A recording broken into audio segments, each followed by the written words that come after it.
In today's lecture, we will study about multi-loop circuits. By multi-loop circuits, we mean a circuit which has got more than one loops. Just as here, as you can see, we have got a circuit having two loops. So for this circuit, we are going to calculate the values of currents. But before going into calculation mode, first we will define certain terms which are going to be used during this lecture on and off. So the first term which I would like to define is the junction. Now, what is a junction? Here you can see various points in this circuit like A, B, C and D. So which point would you call a junction? The junction is such a point where three or more branches of the circuit meet. The junction is such a point where three or more branches would meet in a circuit. Now look at this point A. Here if you see this branch containing R1 and this branch containing the source of EMF E1 meet over here at point A. So the number of branches meeting at A is 2. Same is the case for the point C. Here also only 2 branches meet. So such points like A and C cannot be called as junction. But if you look at this point B, here this branch containing the source of EMF E1 and this branch containing the source of EMF E2 and this branch containing the resistance the resistor R3 meet over here. So this point would be called as our junction. This is our first junction and then this is our second junction. These 2 points are the junctions in this circuit where 3 or more branches meet. And the other term which I would like to define is the branch. Now, what is a branch in a circuit? The branch in a circuit is that path which connects 2 junctions. Here the junctions are the points B and D, and any path which connects these 2 points would be called as a branch. So here you can see that this path from B to D, which is a direct path connecting B and D, this is one of the branch. Let's label it as branch 1. Now the other path between B and D, which are the junction point, is this path which is starting from B and then going through this resistor, it ends up at D. So this is our second branch. The other branch is this one, which is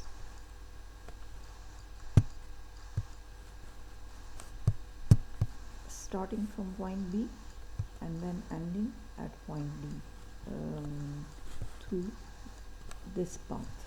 So there are 3 branches in this circuit which are, in other words, there are 3 paths in this circuit which are connecting the 2 junction points B and D. First is this direct path, the other is this one, and the third one is this one. Now always remember that the number of currents is also the same as the number of branches, as each branch will carry its own individual current. So the current in this branch carrying R1 is I1. The current in this branch carrying R2 is I2, and the current in this branch containing R3 is I3. So there are three currents, I1, I2 and I3. Remember that there are as many unknowns as the number of currents in the circuit. So by solving the circuit, we would obtain the values of the unknowns, and those unknowns are the currents. So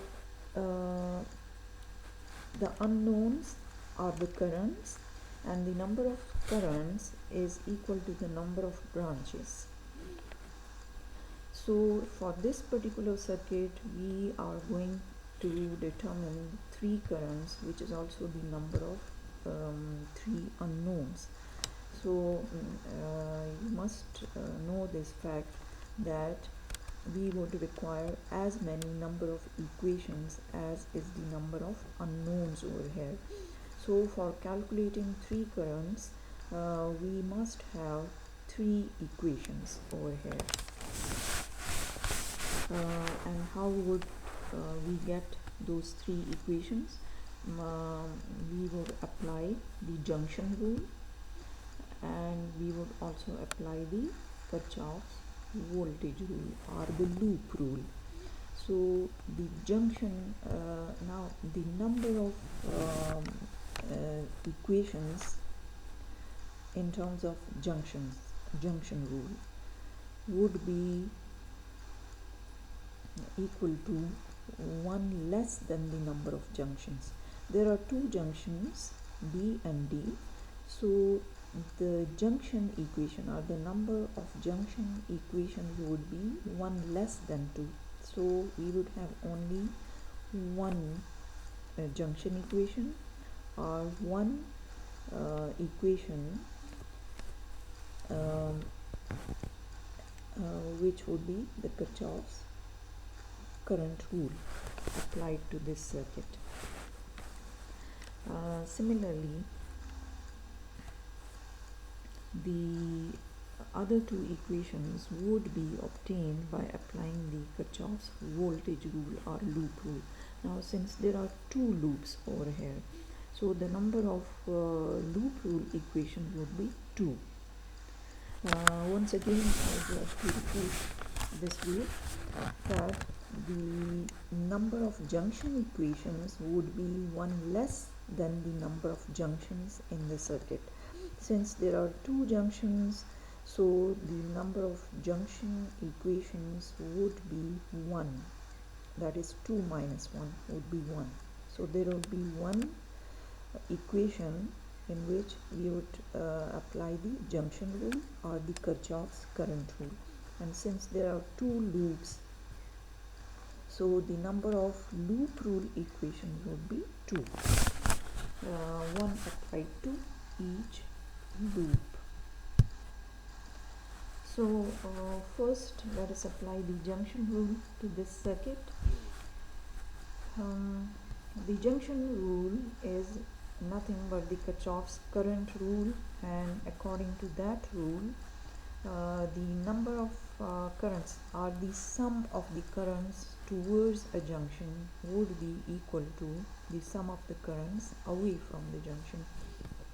So it's up to you whether you apply this rule at junction B or at junction D.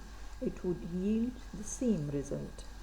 The results would not be different for this junction or this junction. So let us apply this junction rule to the junction B.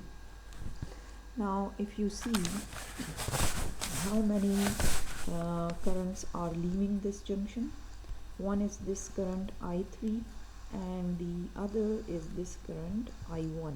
These are the currents which are leaving this junction point, and the sum of these two currents is I1 plus I3.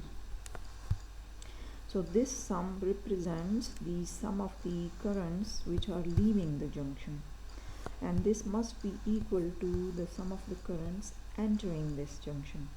So which of the current is entering over here?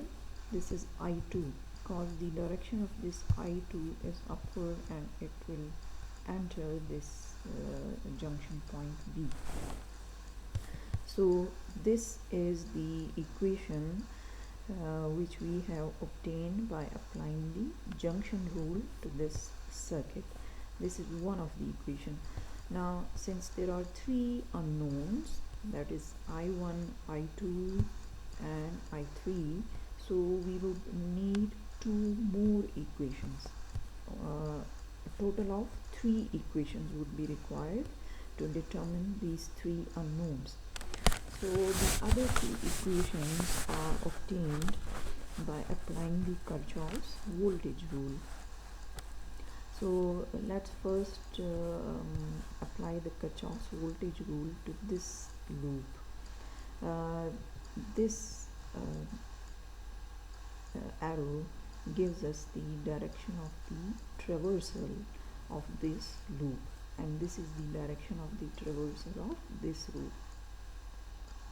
loop.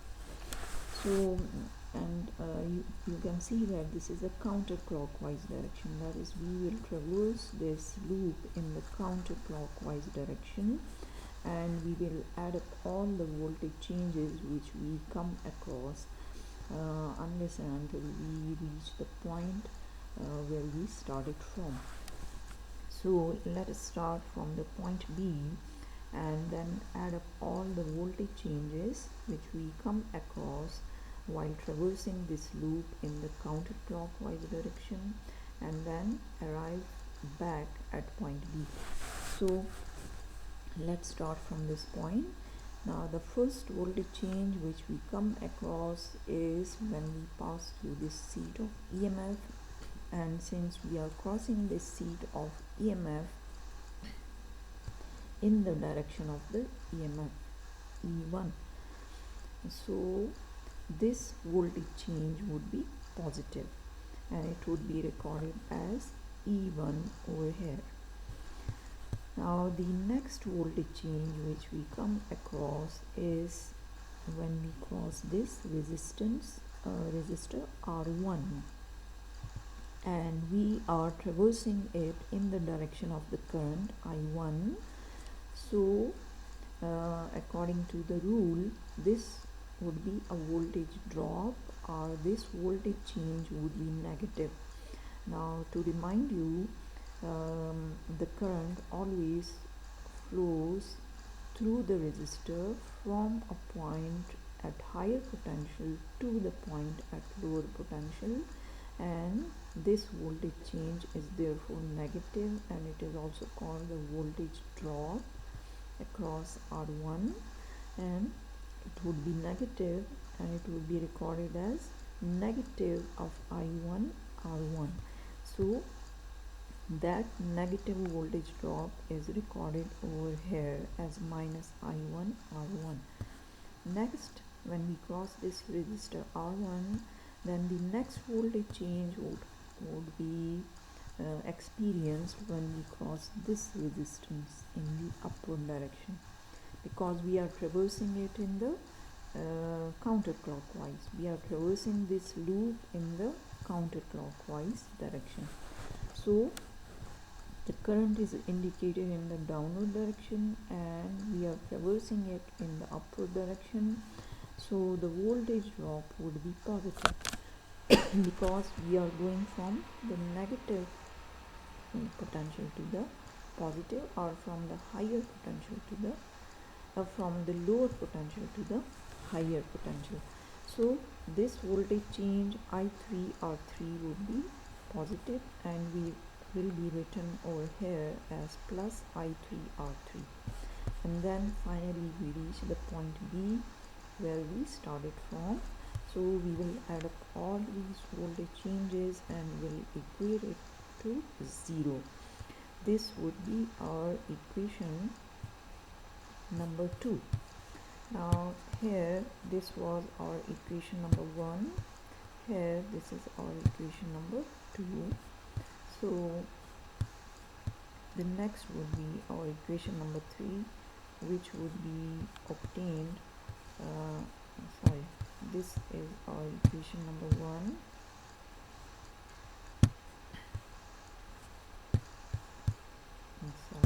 Sorry. If we number it, this would be equation number 1. This must be our equation number 1. This is number 2, and this is number 3. Okay. So the this equation, how would we get this equation? We will apply the Kirchhoff's voltage rule to this loop, and we will also traverse it in the counterclockwise directions. Now you must notice that the directions of the currents I1, I3 are in the downward direction, and that of I2 is in the upward direction. These directions are indicated arbitrarily in this circuit. Now if some current is given the wrong direction, then the calculations at the end would rectify the directions. That is, if this current is indicated in the upward direction and it must be in downward direction, then the sign of this would come out to be negative. Same will be the case over here. If the directions are correct, the calculations will give us the sign for these currents as positive. But if the direction is not correct, then the calculations would rectify it, and the sign would be negative after calculations. The sign of the current which is given the opposite direction would come out to be negative. So the calculations will rectify the directions in the end. You would see it later on. So how would we get our third equation? By applying the Kirchhoff's voltage rule or the loop rule to this loop. Now here if we start at the same point B, and we traverse traverse the second loop in the counterclockwise direction, then the first voltage change which we come across is when we cross this resistor R3 in the downward direction, and since we are crossing it in the direction of the current, then according to the rule this voltage drop would be negative, and it would be given as I3 R3 with a negative sign. The next voltage change which we experience is while crossing the resistor R2 in the upward direction, which is carrying a current I2. So we are traversing this resistance R2 in the direction of the current, so this would be negative. The voltage change would be negative, and it would be recorded as minus I2 R2 over here. The next voltage change which we experience is while crossing this seat of EMF E2, and here you can see we are traversing it from the positive end to the negative end, or from a point at high potential to the point at lower potential. So the voltage change while traversing this seat of EMF would be negative, and the EMF of this source is E2. So this voltage change would be recorded as minus E2, and finally we would arrive at the point B where we started from. Our loop traversal is complete over here, and we would add up all these voltage changes and would equate it to 0. This will give us our equation number 3.